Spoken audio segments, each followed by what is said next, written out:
Shelley, after his death, 1822, retains his scandalous reputation for some decades. But he is very, very popular among the working class. He would have been pleased. He regarded himself as supporting the cause of the oppressed, the cause of the laboring classes, and they were the ones who read him. And don't think of the industrial working class necessarily as being illiterate. They had a very strong interest in becoming literate and in learning. Even though they were socially nowhere, they valued it. And one person they read was Shelley.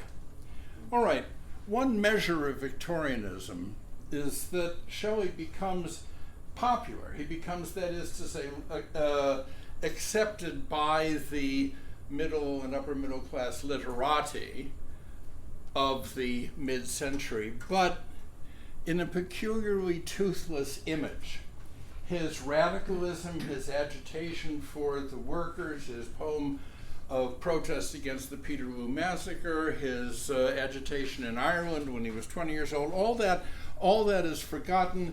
And Matthew Arnold in the 1850s writes an essay on Shelley in which he describes him as an ineffectual angel beating his wings against the void in vain. Now, to some degree, this is a projection on Arnold's part. It's a projection on the part of the poets and critics who had this opinion of Shelley. Whatever liberalism, whatever revolutionary feelings I might have, they are impotent. I would be if I agitated that way, I would be beating my wings against the void in vain. We'll come back to Arnold in a moment. Tennyson really, when he was young, wanted to be Byron. When he heard of Byron's death at the age of, Tennyson was 15, he was unbelievably upset. Browning really wanted to be Shelley. There's a short poem of Browning's that's very interesting. He met a man, perfectly ordinary guy, who had met Shelley. And this blew Browning's mind. How is it possible I'm standing here talking to you and you're a perfectly ordinary businessman and you met Shelley? And the metaphor he uses is that of walking along a dull, ordinary London street and finding an eagle feather. As impossible as that.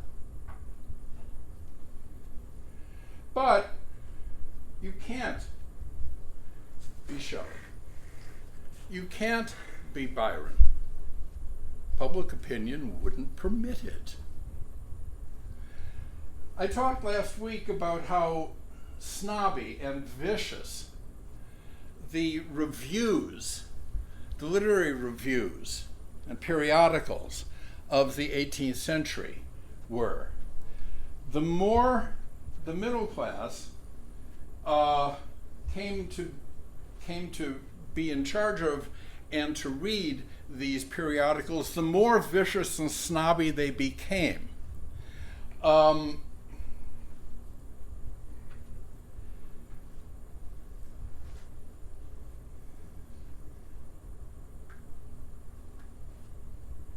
Poetry was still popular. Poetry was still widely read. Poetry was reviewed. And poetry could sell well if it were accepted. And what were the grounds of acceptance? Well, the emerging Victorian ideology. There's a book, I think the author's name is Houghton, called The Victorian Frame of Mind, which is a classic, and it's written with scholarly blood. I recommend it. especially the chapter called Hypocrisy. All right.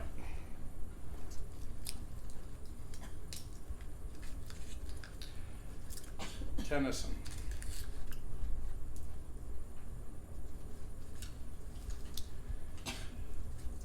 When modern poetry, when modern culture was getting started at the beginning of the 20th century, it was de rigueur to sneer at Tennyson. Some friend of Virginia Woolf called him Lawn Tennyson, not Lord Tennyson, but Lawn Tennyson. Lytton Strachey, whose book Eminent Victorians was, you may know of it, it was an opinion setter in the early decades of the 20th century. It's absolutely vicious. Okay, and it's understandable. Generations have to destroy the father. Generations have to cast down what came before them. And it's very, very unfair. Very unfair. Tennyson was a fascinating poet and an incredible poet.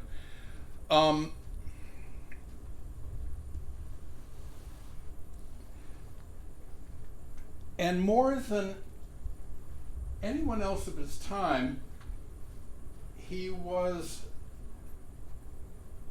a patriot.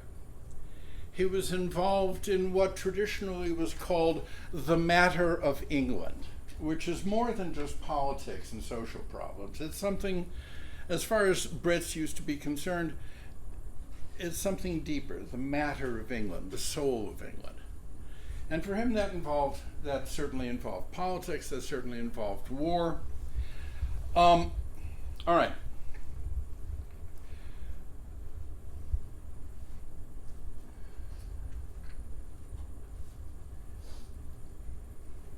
Basically, he's a shy kid, a brooder, a reader, goes off to Cambridge, and there was throughout the first half or more of the 19th century, there was a cult of friendship. And you can very much see this as an attempt to make up for the increasing loneliness and atomization of the society of accumulative capitalism, where everyone is competing with everyone else. There's this very strong cult of male friendship, and they don't phrase it in political terms, but they're trying to make up for the society we live in. And sometimes it's semi-official. There was a group at Cambridge, a group of undergraduates that called themselves the Apostles. One member of it was Gladstone, who was prime minister for much of the later 19th century. Another was F.D. Maurice. If you saw that picture I sent, Watts Dunton's work, he's standing off to the right with Carlyle, founder of Christian socialism. Another was a very, very promising young fellow named Arthur Henry Hallam.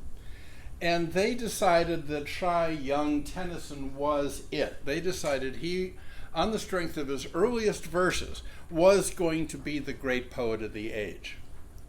They said, "You're it."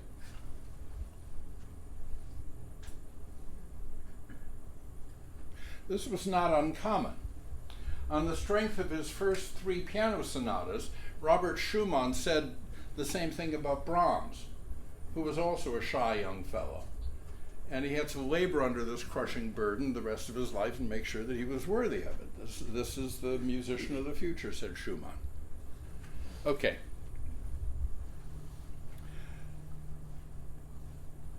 Tennyson and Hallam were close. They traveled together. They went to Spain together. Was the relationship homosexual? Probably not in our sense. On the other hand,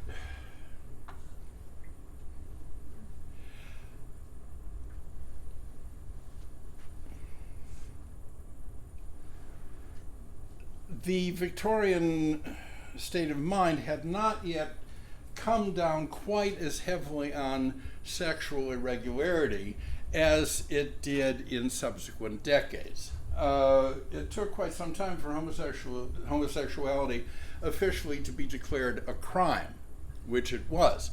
I should point out that lesbianism never was. Perfectly okay being a lesbian. Why? Because when this legislation was brought to Queen Victoria, I forget which, whether it was Disraeli or Gladstone who brought it to her, she said, "That's ridiculous. Women don't do that sort of thing." So how can you gainsay the Queen's opinion on this matter? So it was very, very bad to be gay in later Victorian London, but it was perfectly okay being lesbian. Okay,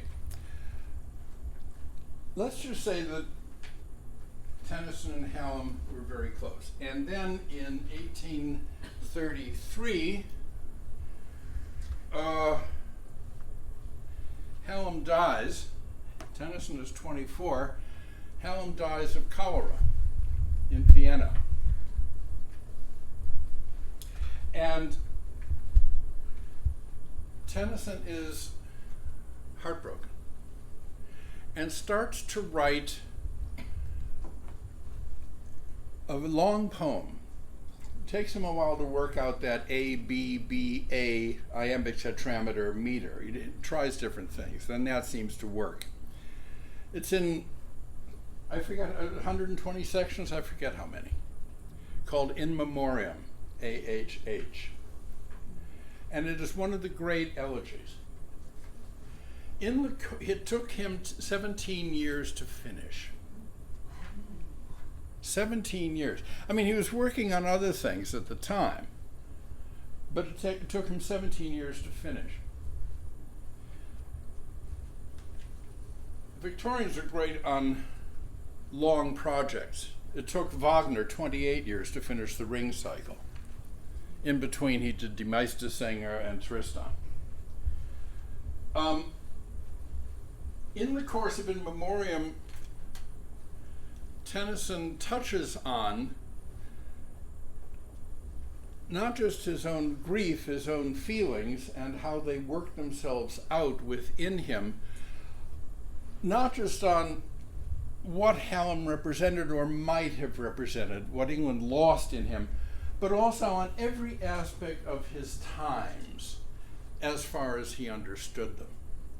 And Tennyson is not a deep thinker. Lytton Strachey and the gang were right about that. He isn't a particularly deep thinker, but he's not stupid. I mean, just because he went to his grave believing the trains ran in grooves, he never quite observed rails. It just didn't make sense to him. Well, would it make sense that they... Okay. I can see that.